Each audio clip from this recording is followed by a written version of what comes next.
In the first part of the session, I will just demonstrate some general usability of ParaView with two very small data sets. They are 5 megabyte each. I would suggest for the entire session that you just watch what I am and Flo are doing. And then later, when the recording is available, you can try this out for yourself with the data that is provided. But over the last sessions, we kind of figured out that remote hands-on are a little bit difficult and tricky to do. Okay, then thank you all for tuning in. So the last session of these 4 sessions will be dedicated to ParaView entirely.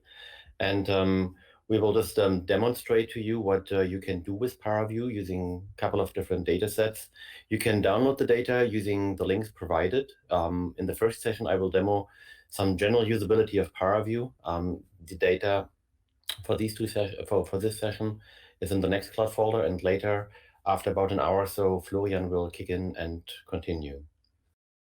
What are we doing first when we get new data, most in the form of netcdf or grep compressed data? We use climate data operators and netncdump to look in the data, what kind of data this is, on which grid the data is sampled, and also what variables are in there, what the temporal resolution, and so on. The demonstration I'm doing right now, I'm giving on Windows, but on all Linux machines, you have ncdump-h, and then you just write the data file. And that is a very, very handy tool. If you have regular data, so no unstructured data such as icon or mpass, you can also use ncview and then look in the data file, and that also gives you a first hint into what variables are in there. And you can also swap through a couple of color tables. If you would like to modify the data, do some subsetting, some filtering, some data derivation, or anything else, if you're not familiar with these tools, CDO, I would definitely recommend them to you. CDO is a very versatile tool for resampling, regridding, subsetting of the data, and whatnot. It's really a very powerful tool. But today we are looking at ParaView, so you see already the GUI, and I'm switching to the GUI right now to explain you a couple of things. When you start ParaView, it's easy to download from paraview.org, and you can get the main binaries for the last release for Macintosh, for Linux system, as well as for Windows, with all the plugins that are available. So you do not need to compile this yourself. One thing that is very important is sometimes you would like to use some additional plugins, such as the CDE reader that we developed to load icon data. For this one, you would go to Tools, Manage Plugins, and when you open this one, you see that there are a number of plugins provided, but by default, they are not loaded. But the CDE reader, you just click on it, then load selected, and if you would like to reload it at the second time when you restart ParaView, you can also enable the autoload option. I've also enabled the autoload option for the embossing representation. If we get time, I will also demonstrate to you what's behind this one. Other than that, I will just go and open the first data set. You just go for open, and then I stored my data just under C. And in here, I click on the icon-ocean.nc dataset. So in the first part, we are working with icon netcdf data. The atmospheric data is actually high resolution, but I subsetted this to a very small area. The ocean dataset is only given for the surface slice, so one 2D dataset. And then when you open the data, ParaView prompts you with a couple of possibilities that this data could be. So the CDE reader is our icon netcdf reader. And then you have also options to read netcdf chem data, regular gridded netcdf data, and other data sets. And if you click on OK, then you see that the ParaView has already filled you in with a couple of areas, a couple of variables that are in the data. So you just click on apply, and on a 2D screen, you see that you have visualized a slice. And then in order to pick some variables, you click on solid color. And here you have one point variable, that is the upper one, and then cell data. We can also have a look at the difference between those. And I first also go to temperature. This is a little bit more familiar. And here you can see that the entire cell is colored by this uniform color. ParaView also automatically applies this blue-red warm cold color table to every data set that is loaded in, and also puts a color table in there, and you can interact with the data and look at it. For the ParaView CDE reader, we have implemented a couple of different projections. So you can have it on a spherical projection. So this is centered around the globe. We have long latitude, that's what you've seen so far. The Cassini projection is interesting when you would like to plot the data and focus on the areas in the polar regions at the same time. The Cassini projection has the benefit that the polar regions are more or less undistorted, and you can watch at them at the same time, which is kind of a little bit difficult in other projections. Mollweide is a classic one, and yeah, but we'll just keep with longitude-latitude projection. In here you can see the areas of the Arctic regions are a little bit distorted. By default, ParaView has chosen the surface renderer as a representation. If you would like to explicitly also visualize the underlying grid, then you can have this surface with edges. And here the outlines of the cells are drawn as well using a grid. You can also have just the wireframe if you would like to visualize this as annotation and points and volume rendering. But volume rendering for 2D data does not really work, so we stick with the surface data. You have a bunch of different views to choose from. You can also have a second render view. Click on this one. You have to enable every time an object is you would like to display it using this eye icon from the other panel. And in here you can, for instance, visualize the salinity. The color table for salinity is maybe not that nice, so we can fix it later. But a real advantage is that you can link both views together using a right mouse click. If you just choose either view, make a right mouse click, click on link camera, and then in the viewport that you would like to link it to. And this has the advantage that you can zoom into certain regions like the Mediterranean Sea and look at two variables at the same time from the same perspective, same time step, but with two different variables. So on the left-hand side, we have visualized temperature. On the right-hand side, we have visualized salinity. The color table for salinity is not as nice as I said before. So what we can do is simply go to Edit.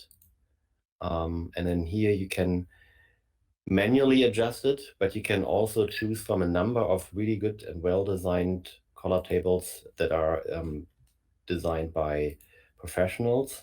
So by default, ParaView just shows you a couple of them, but we're not satisfied with those. So we just click on Show Me All there are. And for salinity, this one is one that I'd like to use. So you click on Apply, Close. You can also invert the direction of the color table, which would make sense. And then also what you can do is you can rescale to the entire data range, or with the second button from the top, you can rescale to the specific area. So in here, we just say 32, and then you see that the relation of salinity makes much more sense as before. Okay, what you can also do is with the calculator tool that is part of ParaView, you can derive other quantities, and you can also connect vector fields together. In our climate models and weather data that we are working with, the velocities are usually computed and sampled at the edges, but before they're written out to disk, they're interpolated to the cell center. And this is also important when you work with data in ParaView and you would like to combine variables in the same viewport, then they need to be sampled at the same position. This can be relatively easy be done with CDO, As said before, you can select variables, you can look at the grid information, you can interpolate the horizontal grid and set it to a specific grid. You can also interpolate the z-axis and set it to a specific grid so that all your u, v, and w velocities are sampled at the very same position. And then what you can do is simply use the calculator. The calculator module is hidden below a little icon, and you can just click on this one. So from the main toolbar, and you can click on it. First, we have to look into our data, how the velocities are actually called. So here we have UACC, VACC, and WACC, and you can compute a 3D vector field from this one. So we select our calculator again and move up, and we don't have point data. The velocities are given as cell data, and so what we simply do is we just change the attribute type from point data to cell data, type as a result array name velocity. And then in ParaView, what you have to do is you have to assign a unit vector to each of the scalar fields. This might sound a little bit cryptic, but if you've done this a couple of times, then you just don't think about it anymore. And so what you have to do is you write, in our case, it's the name UACC for the velocity, horizontal velocity in the first direction. And then you write times I hat. And I hat is one of these unit vectors in ParaView. And then you write plus V ACC times J hat, and then plus W ACC times K hat. And I hat, J hat, and K hat are the unit vectors in the 3 directions. And so what we've done right now, if you look at it, there should be one variable called velocity. So ParaView automatically computed it and added it to the variables that are available for visualization. And what you can see here is ParaView also automatically computes the magnitude. We can compute the magnitude using a calculator module as well. We will do this in the second step. But here you can see that the velocity is selected. In the middle, you see the magnitude, but you can also look at each of the individual components. So this is the X component, UACC, VACC, and WACC. And still they're both linked together and you can look at it. Okay, but now if you would like to have an explicit scalar field for the magnitude, you can hit a second calculator module. Again, change from point data to cell data. Then we write mag as the result array name, and also as the equation that we type in, we just write mag, and then I forgot if the name was velocity in upper cases, yes. And then in brackets, the name of the field that you just derived. Click on apply. And now we have the magnitude. And here you cannot select anything in between, but it basically looks the same. You saw me that I kind of often look at this information desk, information tab that ParaView also offers. And this is quite helpful in order to view the data ranges that a number of variables have, and also how the names are written. Other information that you see here is for our unstructured grid, how many number of cells, points, the memory footprint, and also very important, the resolution in X, Y, Z. And if you get temporal information, then this would be written down here. But you can even go further from there and derive additional quantities from this velocity field. And we've done this in a couple of animations where we derive from the wind field or from the flow field in the ocean, the gradient, the vorticity, the divergence in the velocity, and also the Q criterion, which is an eddy classifier. That may not all make sense for this very low resolution data because the the ocean, and that resolution is not really eddy resolving, but I don't care at the moment. But ParaView has to offer a number of very cool filters. So when you click on the filter tab and go for alphabetical, all the filters that are grayed out are not applicable to the data type that you have. All the ones that are in full text that can be accessed, and they may not all make sense, but the one that we are looking right now are gradients of unstructured data sets. Gradients of unstructured data sets. So in this one, you can either supply a scalar array, or you can also choose the velocity array, the vector field, and then ParaView computes the gradient, and if you also want the divergence, the vorticity, and the Q criteria.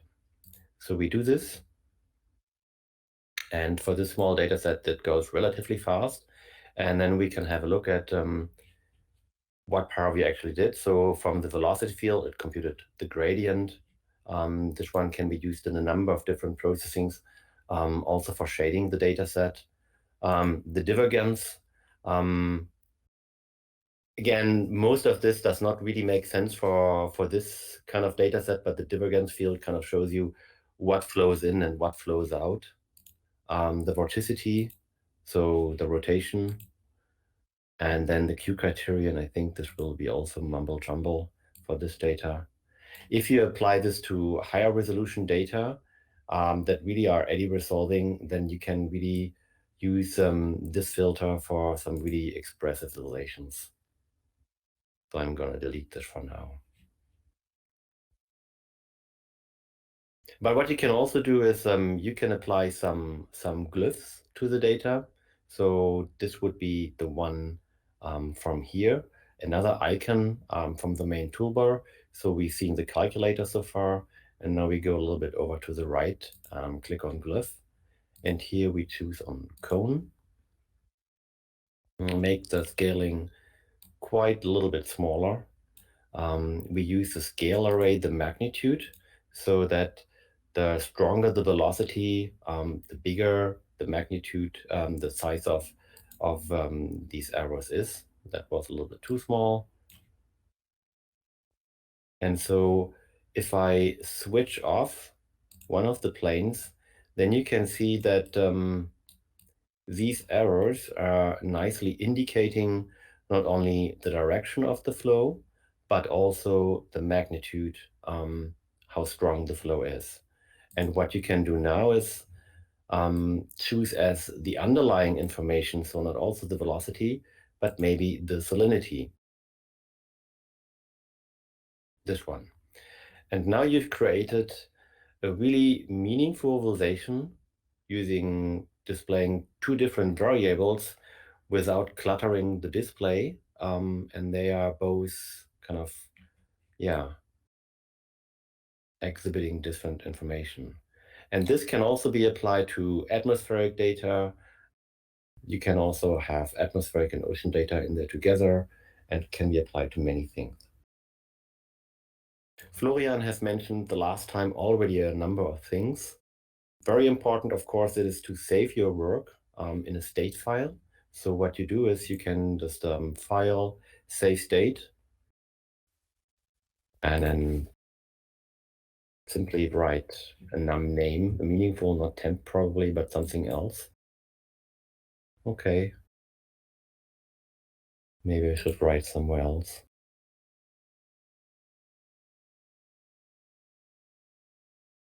That worked.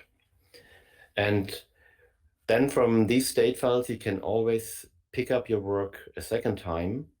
And also, if you have similar data with the same resolution, the same variables, and you would like to create a visualization just like for the other data set, then this state file is still a very valuable source.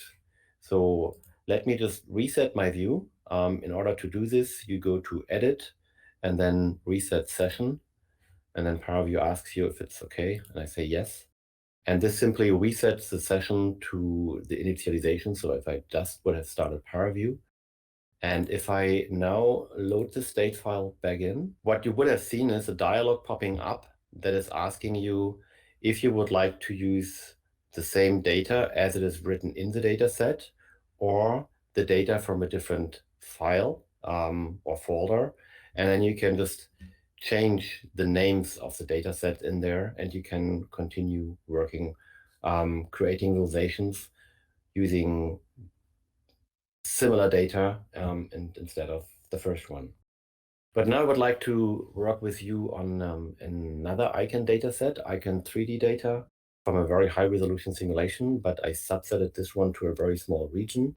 This is from HTCP2 project, Germany BMBF funded project that was simulating Germany and especially the cloud building processes. And for this one, we go to Open, where you saved your data. Icon Atmosphere, click on OK. And yes, again, the CDE reader. You see all the different variables popping up there. We still keep log LUN projection, but now we use show 3D surface data. And this is it. It's just a little block. And because I want to reduce the data size quite a bit, it's just kind of a number of cells. If you look at surface with edges, you can see the triangular nature of the icon grid. And then you can look at all the variables that are in there. The majority of those is actually 2D variables, and 2D variables are extrapolated over the entire height here with the same value. What we can also look at cloud cover and liquid cloud water. This is a real 3D variable.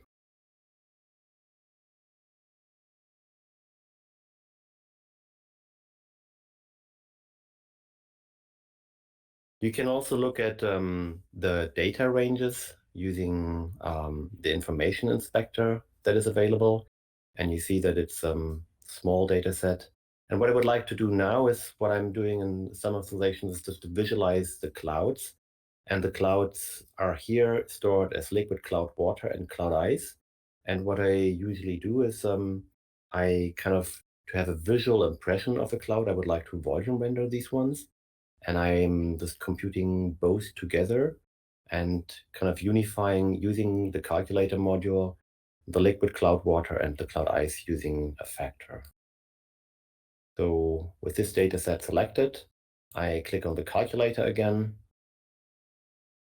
Cell data is selected. The output array name is cloud. And I will just write CLW plus, and then let's say 2.5 times CLI. This factor 2.5 is just for a visual enhancement of the smaller cloud ice values. And now I would like to show you a function that's called volume rendering that visualizes the entire data set, and where you can look through the real 3D data set. But for unstructured grids like icon, this is still a little bit tricky. So what we do is we do resample the data before. And you can do this using a filter, alphabetical, and then you name this resample to image. And image data, what it does is actually the simplest form of a grid that is available. In image data, ParaView assumes that dx, dy, dz is uniform, and it's a regular rectilinear grid. And for these ones, for volume rendering, a couple of shortcuts can be taken to speed up the visualization. And so what we'll do here is, let's say just 50 times 50, or you can also leave it at 100, doesn't matter, it's not really much. So here are the sampling input bounds of the dimensions. So click on apply. And then you have a box. Click on cloud, volume rendering, and there you go. These ringing artifacts are kind of a fact from the rendering technique in which the GPU is used, and screen-aligned slicing quads are projected through the data. In order to get rid of them, we can kind of default to ray tracing. But first, I would like to use a more dedicated color table for this one. Clouds are usually not blue and red, but more white. And so we go to Edit the color table, pick from one of the settings that are in there, and we choose this black and white one. Click on Apply, close. But the dark one is a little bit too dark for our taste and also for reality. And so we make it a light gray. And so this one looks much more realistic already.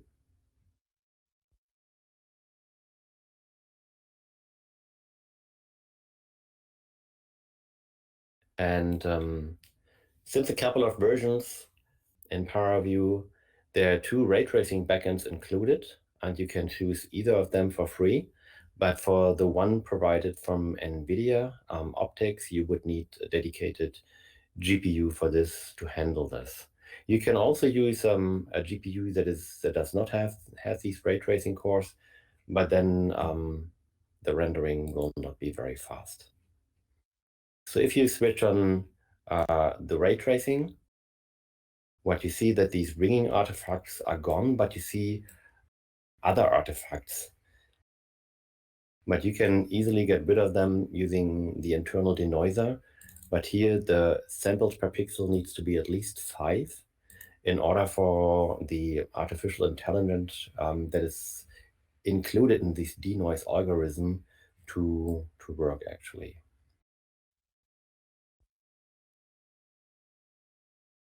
And we use the Osprey ray tracing engine as well as the optics ray tracing engine in a number of visualization processes that we have. I will switch on, switch off this ray tracing for now. And would like to show you a couple of different things that you can do. So we switch back on the calculator. And as said before, sometimes looking in the data is a little bit tricky, but ParaView has also an internal slicing tool in which you can slice through the data. This is called the slice view. For this one, you also have to activate it. Okay, the calculator, and here you have these 3 slicing planes, and you can slice any 3D variable in there, like liquid cloud water, for instance.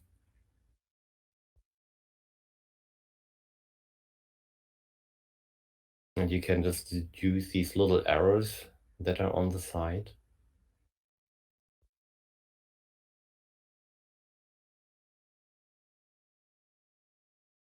And slide through the data.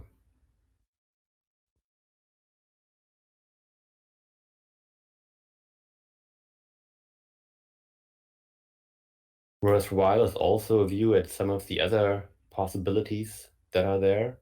Very versatile is also the spreadsheet view. So in here, you see the IDs, the point IDs and the cell IDs, and you can see all the data that is in there.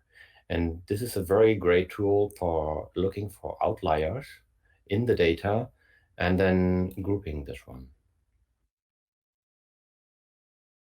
To make this a little bit clearer, I picked the calculator and the left screen. So I would like to work on the left screen. I simply slice the data in the Z direction. Do not have 3D data anymore, so now I have a slice. You can look at the cloud.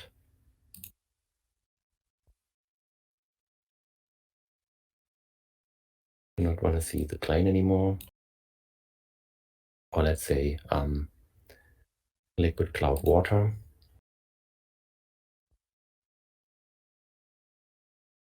There's probably nothing in this area, in this altitude. So I have to slice a little bit below.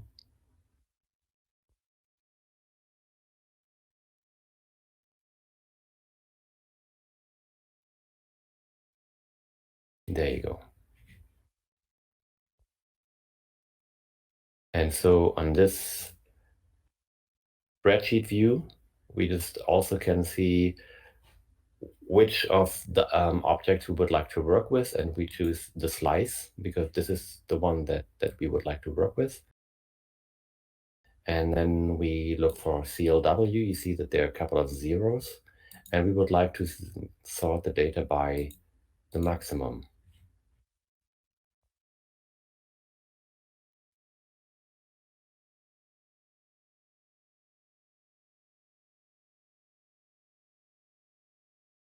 So, and in here you can kind of sort your data for minimum and maximum, and you can kind of look for outliers in the data. And you can also select a number of cells. And then those cells are also highlighted in the 3D view. And you can work with these cells and kind of also use it for model debugging or anything like else.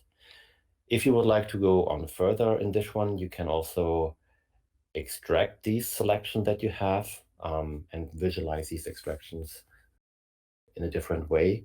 You can really create very complex pipelines in ParaView and go very far with your observations. I'm switching back on the 3D data set. And very important also is in the end to create sometimes a screenshot or an animation and then communicate these results to your colleagues or to the general public. And in order to do so, you would like to annotate the data probably using a description, maybe change the background a little bit. And this is all customizable. So this little icon in the left bottom corner, it shows you the 3D orientation of the data. If you would like to get rid of it, you can simply click it out. In my visualizations, I usually prefer a darker background because then the objects that are in the foreground are a little bit more pronounced than this one. So this looks a little bit better. And if you would like to add a certain caption, you can add it as an additional object as a source. You can go for add a text. And then in here, you can also specify the font and everything, but this is what we're not doing today. HTTP to cloud data, click on apply, and then you can also either position the text automatically into one of these orders, or you can just move it manually.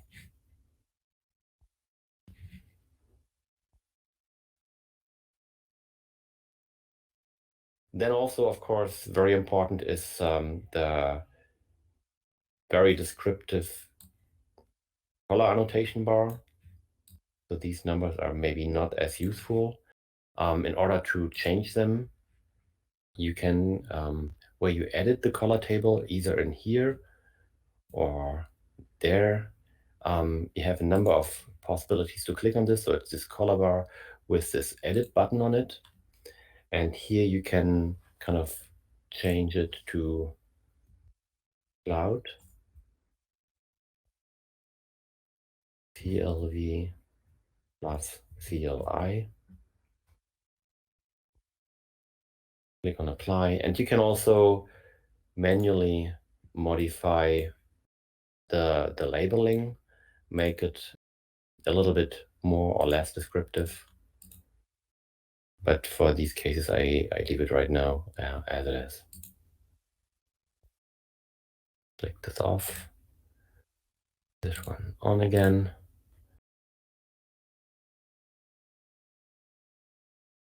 Another tool that comes in very handy is the threshold tool. The threshold tool can be used to reduce or cut out a number of points. For instance, for the cloud, it might make sense to just get rid of all the zeros. So you write a small epsilon and click on apply.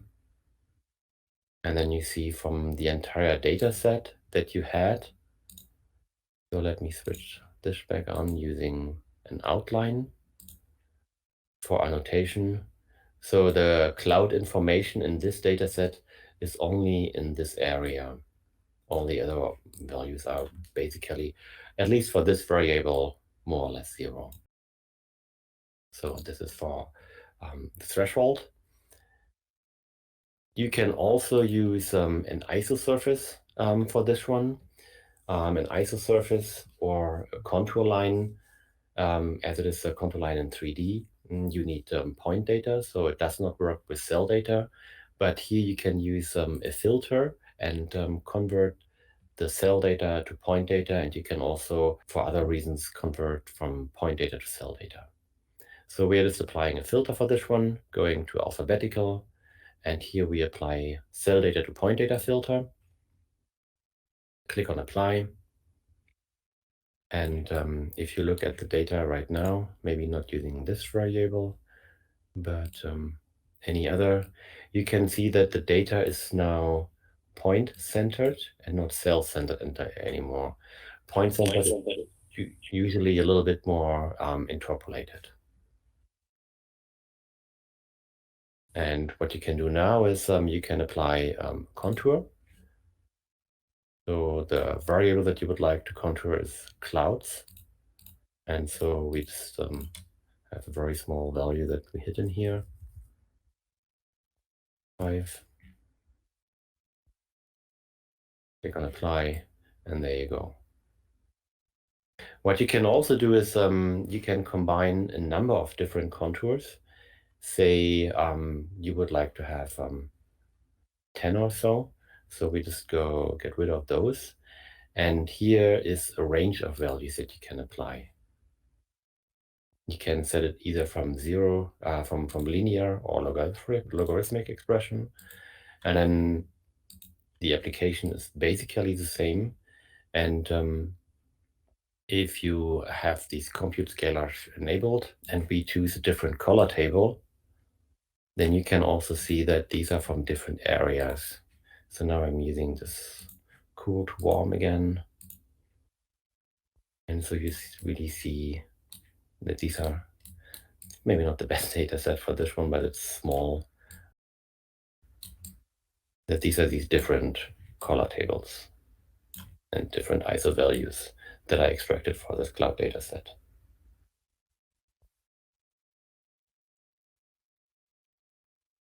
Okay, that would be mostly it, what I would like to show you today. Are there any questions that you have?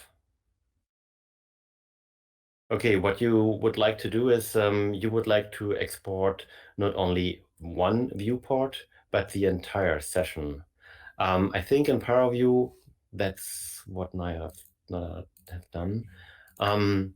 When you would like to export your data as a screenshot or as an animation, you can choose which view to render from. So I'm just creating second 3D view, whatever. And so when I go for file, say screenshot, and then in here, I write screenshot test, then I can can also say save all views, then he's combining both views. Otherwise, if save all views is not selected, then he would only save the viewport that I currently have selected. So I think what you would like to do is save all views, and then he's creating to do that. And the same thing works with when you animate data with both windows. From our experience, we have used ParaView with a number of different NetCDF data formats and model output NetCDF files. So what we've worked with is ECAM NetCDF data that is very easy to get in. The NPIRM with a tripolar curvilinear grid is a little bit more tricky. It really works very well when you only project the data onto a sphere. If you would like to work with longitude-latitude projection, then there are some options that you have to turn on. If you would like to do this, you can get in touch with us, and then we can manually walk you through. We have quite some experience in working with icon data, either in the original unstructured form or resampled to a regular longitude-latitude grid. In this summer, I also prepared for a friend a little tutorial on how to work with WARF data. So when you all signed up for this session, I've read that people were interested in visualizing WARF output, or at least they were working with the WARF model to some degree. And WARF data can also be visualized with ParaView, but that needs to be, you need to do some CDO processing before in order to get the variables onto the same grid. There is no magic in that. And if you would like to do this, just drop me a line, and then I will simply forward you the email that I've written, and then from there you can go on your own. It's really very, very easy. Another cool software for explicitly working with WARF data is Vapor, of course, which is developed by NCAR and Bowler. I think if there are no more questions, then this would be it for me now. I would hand over to Florian. I'm thanking you for your attention. And if you run into any problems with ParaView, you can of course contact us. And depending on our workload, we will try to get back to you as fast as possible in helping you. Sometimes we also organize workshops at conferences like the EDU, for instance. We also planned it this year, but for obvious reasons, this couldn't take place. We'll try the same thing next year again. Maybe see some of you there. Thank you and goodbye. It's like it's my turn. So I've put stuff in the Git repository. Let's go on the repository.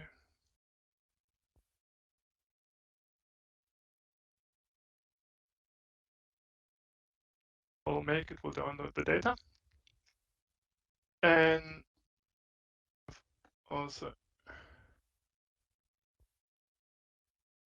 prepared a bit of a documentation on what we're planning to do today. So this is more or less what I'm aiming for. So that's an image that I've created basically for my previous job. And it shows a simulation of the last deglaciation. And we have vegetation on land, and the land actually has a topography. We have an ice sheet with ice sheet velocities. We have relative sea level changes as isolines, and we have iceberg melt in the ocean. So a whole bunch of variables that are moving at the same time. And actually, I have this as a video. This is what it looks like when it's moving. And the nice thing is that you can really look at a whole bunch of different variables at the same time and see how things interact. So you see how the ice sheet surges into the ocean, and then you see that there's a lot of icebergs drifting around there in those instances, and you can see how the ice sheet retreats and the vegetation moves it back into the land, and you can see all these things that are happening simultaneously. So it's why we actually started to love these animations, because it's very hard to see these interactions from just a few plots on a piece of paper or from just looking at individual files.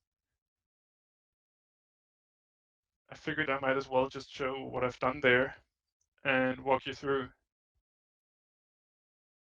In the meantime, my computer has loaded all the files.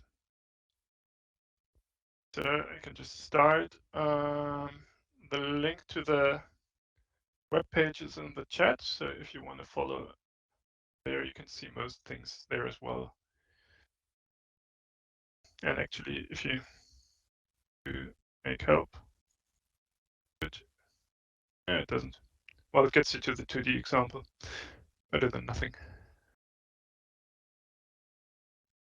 First thing I do is load the vegetation data. So temp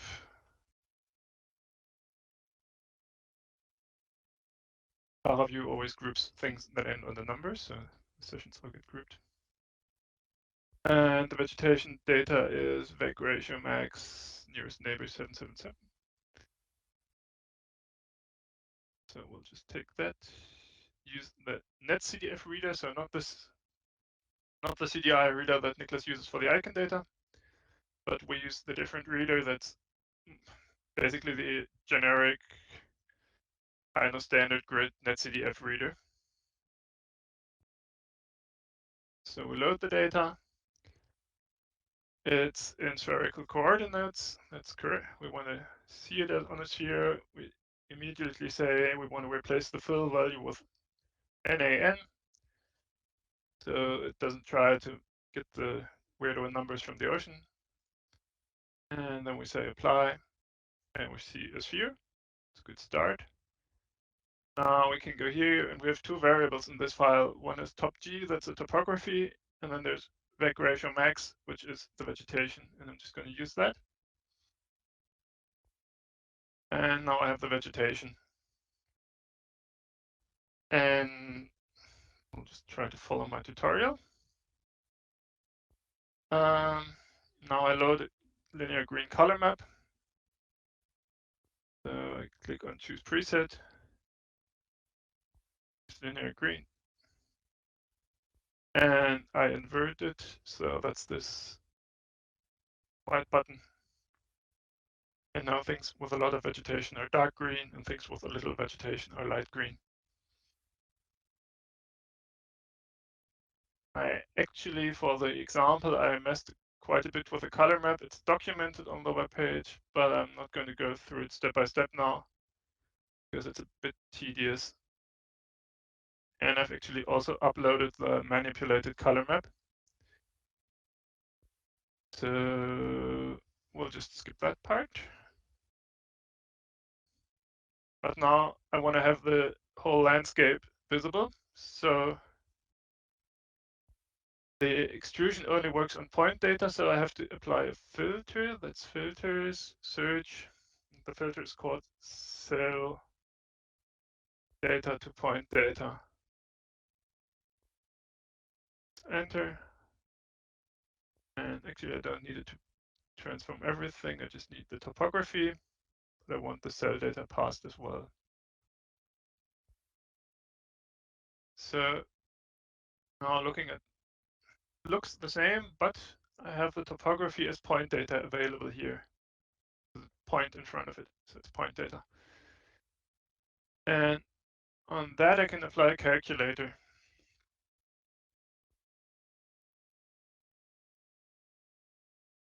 As an equation for that calculator, I do something that's fairly similar to what Nicholas just did with the velocities. So I copy paste the equation. Yes, I can. Great. And so what I do here is I scale the topography choosing 1 plus topography scale, so it's 100 times bigger than it is in reality, because Earth is pretty darn flat if you actually look at it.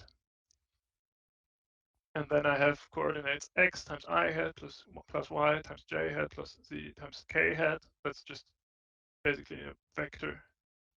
I say my result should be a coordinate, and so I also call it coord.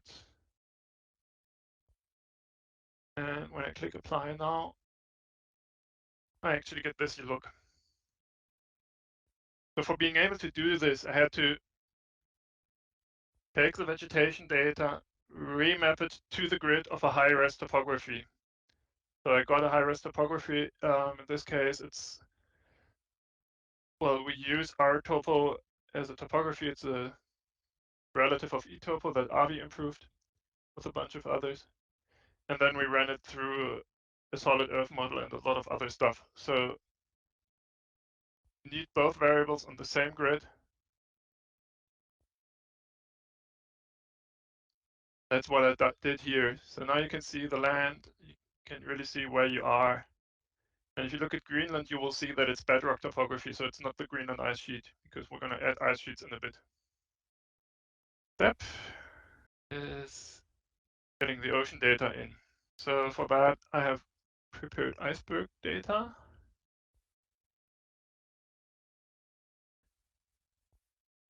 This one. Again, standard netcdf reader.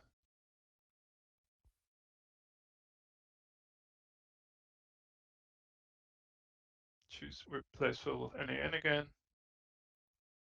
Now I apply it. Now all the oceans are filled. If you want to load MPIOM data, you first have to run a CDO command. So you need CDO means the X this command. I put it in the chat, and I'll also add it in the documentation. You always need to do this, otherwise ParaView kind of freaks out a bit. Once you've done that, you can load the data. Now I can load surf with freshwater. Everything is blue. I do the usual steps. I choose a preset color map, and this time it's loose what I've chosen. So I enter BLU here because I know that I'm looking for something that's got blue in the name, and then it just pops up. I load it, and of course, when there's a lot of icebergs releasing fresh water, I actually want it right. And I use a logarithmic scale so we can see things better because there's a whole range of orders of magnitude. And I think this one is just custom range 0.01 to 1.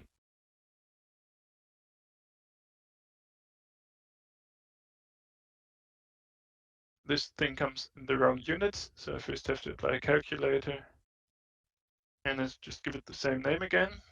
So that's okay for the code. Let's serve freshwater out. I can actually select it from here. In the dropdown, you will always find all variables you have at hand. I just go times 86400 times 365. So now it's converted into meters per year instead of meters per second, and then you get these nice numbers. It's a bit more intuitive. So it's basically comparable to a rain rate. Now we have a land and we have an ocean. That's all pretty nice. The next step is loading the ice sheets. I start with a Northern Hemisphere ice sheet. It's PISM Northern Hemisphere because the ice sheet model is called PISM. Again, standard netCDF, load. I want to do the extrusion again, replace fill value of none. That's all okay. We can see it in a bit whitish here. There is something happening. And now for the extrusion, I need a calculator. And what I can do is take this calculator and copy it. That's super helpful. Then I can just say paste on the other calculator, so it doesn't copy the calculator, but it copies the properties of the calculator. Only thing I have to change is that my topography, the ice sheet surface that I want to use isn't called top G, but it's called isosurface, isosurf. And then I can apply it, and I can see an ice sheet. And now I want to have surface velocity as a color, and the thing has a color map. And I don't know if I have it at hand here.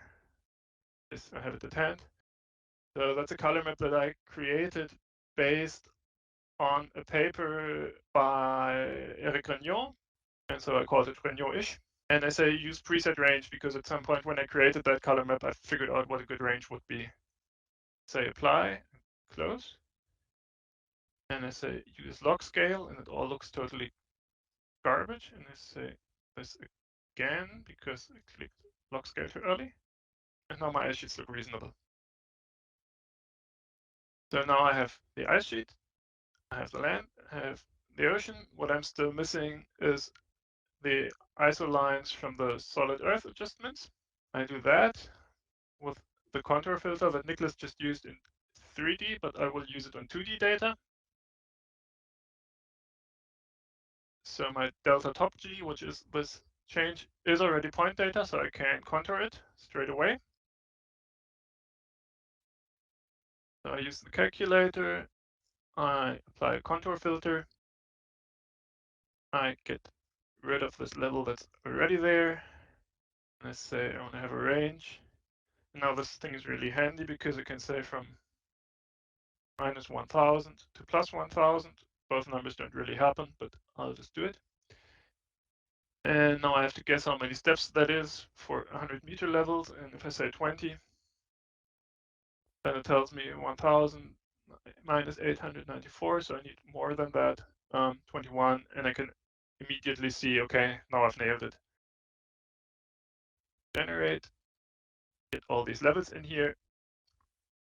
And I want to have minus 50 and plus 50 a bit more visible. So I go to the 100 and say plus one more of these. Minus 50. And I go to the 0 and say one more of these. Say 50. And now I have a nice looking table. And I can say apply. What happens? Now it steals my ice sheet. So I have to reactivate it here in the pipeline. And now I have a contour on an ice sheet, and the contour lines are super thin. Now that looks very nice, but not really readable. So I search for a line because the property that I'm looking for is line width. And I set it to 5. I know that that works. And now I have thick lines. I change the color bar, so go again, search for color bars. Now the color bar that I'm looking for has brown in its name, so I use BR. So basically the Python color bar names, so you can find it pretty easily. Apply, close, convert, and I rescale it to my custom range of minus 50 to 50. Minus 100 to 100, sorry. So now if I look at things a bit more closely, I can see there's a light line for the 50 meter, there's a dark line for the 100 meters, and there's a white line for the no change at all. So that's for the contour lines. But now if I look at things, these contour lines end where the ice sheet ends. I need to get them onto the land and onto the ocean. For doing that, I load the Wilma output. So that's a solid Earth model from GFZ Potsdam, German Geoscience Center. And again, it's the standard NetCDF reader. And yes, this is all in spherical coordinates, and we can take that all the time. And we say yes. And now Wilma has stolen my ocean. Unfriendly, and of course things are in cell value, cell data. So first thing I need to do is filters, search, cell data to point data. I'll just let it process everything. Now for the ISO lines on the land, I need a calculator again for the extrusion. And I can actually use that calculator because it's the same stuff I've been doing. So I copy from here, I paste to there. And this all is the same. Now Wilma has freed the ocean and stolen the land. So that's better. But I can use the contour. And I can copy the properties from this contour, and I can just paste them here, apply. My land is free again. Copy for some reason didn't copy the line thickness. So I'll do that myself. Line with 5. And we have ISO lines on land, but they're not in the ocean because on the ocean actually my land is way below sea level, so they run over the ocean floor. So I also need to put them in the ocean. And I can do that by just taking this thing that's not extruded yet, applying a new contour, again pasting to it, first hitting apply. So there's very thin contour lines on the ocean. Make them thicker again. Here we go. Now we have the contour lines also in the ocean. Now, if I actually want to work with this thing, it's a very good idea to go in and give these things good names. So calculator 1, well, I know it's a calculator, but might as well call it vegetation. Calculator 2 is iceberg melt. Calculator 3 is ice velocity, or speed actually. And 4 is ice GIA. And the 5 is, no, that's land calculator. So it's land GIA. And that contour is ocean GIA. So if you keep doing that, your pipeline is a lot more readable, and that has proven very, very useful. Of course, I keep saving all the time. So file, save state.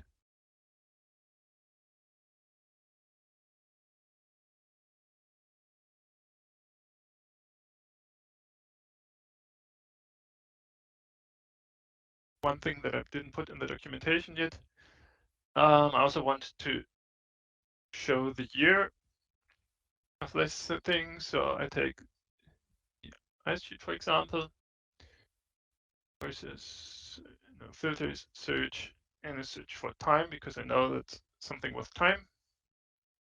And I choose the annotate time filter.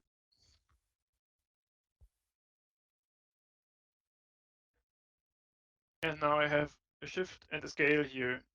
And to do all this stuff, I completely overwrote the time axis of the files. So the time steps are now 1, 2, 3, 4, 5.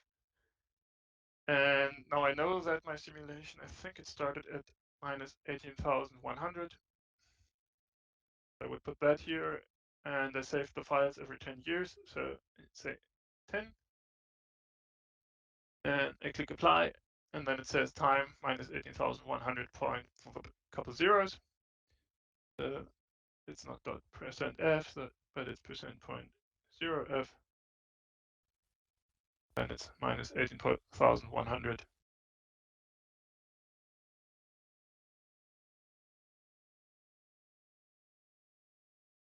So that's basically all that we need to do to get this whole data set into this picture.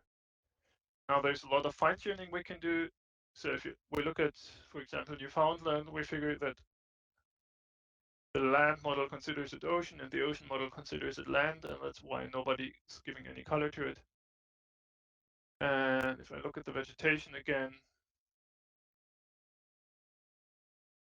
there is a color form, not a number fields. So I can choose that and choose something that doesn't jump at your eye, so some gray. So we know there's no real data there, but it doesn't burn in your eyes. We definitely don't want this little guy in the corner. So I always keep the color map editor here. Here, for example, the label is a bit good. So I click on that color map editing thingy. I say this is, let's call it vegetation cover. And I can increase the font size to like 24 and say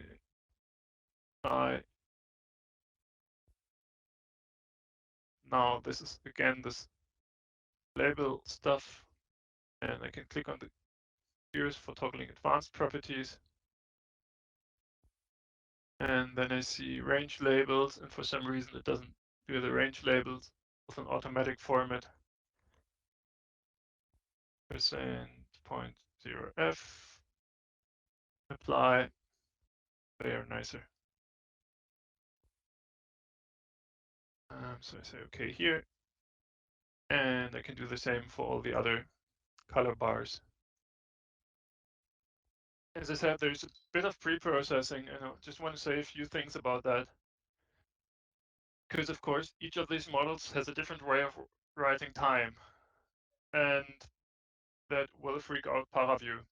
And what freaks out ParaView worst is that some of these models give me a negative time axis, and ParaView simply can't load the data.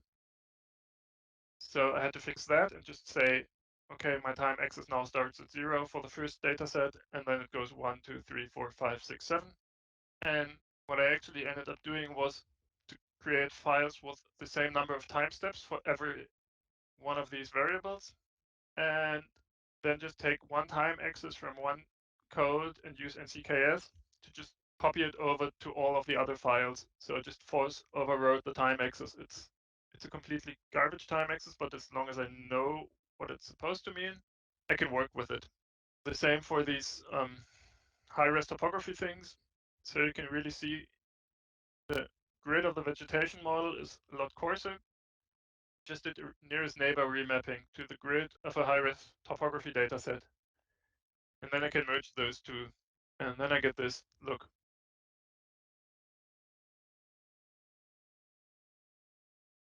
And everything else is just like moving color bars. For the ISO lines, I actually don't need the color bar, so I look for one of these ISO lines. So ISJA. Say I don't want the color bar. The others I just moved around. And I think that's the image more or less. Let's see what we have here and what we have there. Audio examples. Iceberg melts. So that's the other color maps are in different places, but they're all there. Pretty similar. Yeah, you can see that they are closely related. The rest is really just messing with color maps and doing little things here and there. Anything anybody would like to see or get a bit more detail on? Well, then I guess that's it from our side. Yeah, I can try to get the embossing representation going. Tools, manage plugins, embossing representations. Now I've loaded it, but you can basically click it and it wasn't loaded. You could click load selected. Now I can use, let's see, the iceberg map and say I don't want to represent it as a surface. I'll save the state.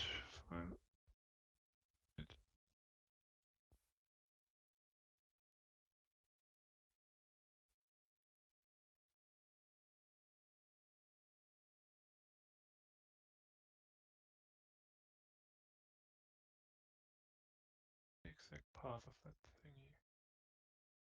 Using the right one.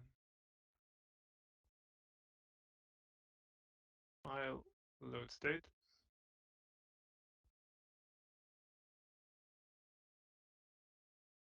So here I can say search under specified directory, which is actually the one that I'm using.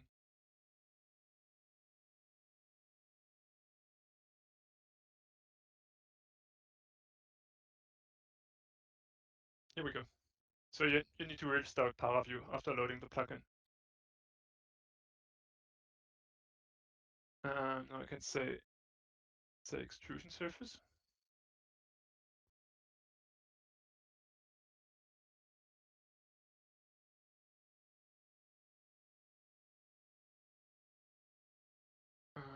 I'll make this visible and of all the other stuff. So I'm visualizing this as an extrusion surface now.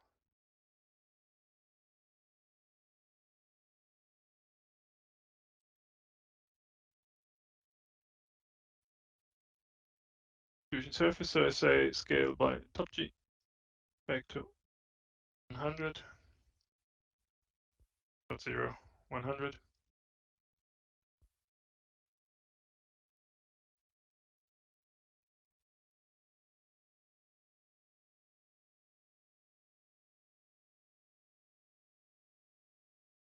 but you can see that it works in principle, so we'll maybe stay at 10. And so this is also a way of extruding the geometry. Doesn't create a smooth thing, it creates all these little blocks. But in principle, you get the same thing. Or I could say bump map surface. I'll just start looking for bump. And again, I say bump map top G factor of 10. See that fairly powerful laptop is pretty busy. But it also gets this look. Now just looking at how well this performs, I also know why I'm not using it for the extrusion in this example.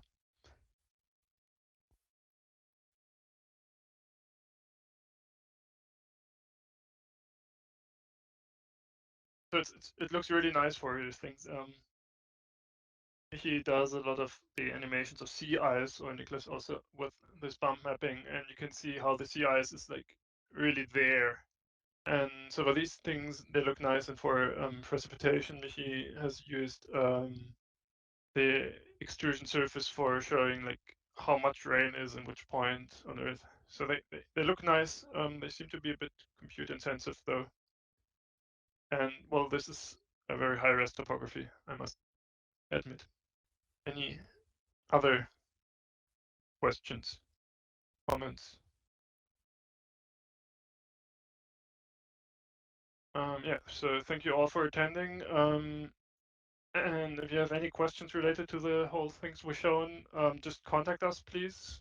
You can find all of us on the well, you can find Niklas Dehler and me on the DKRZ website.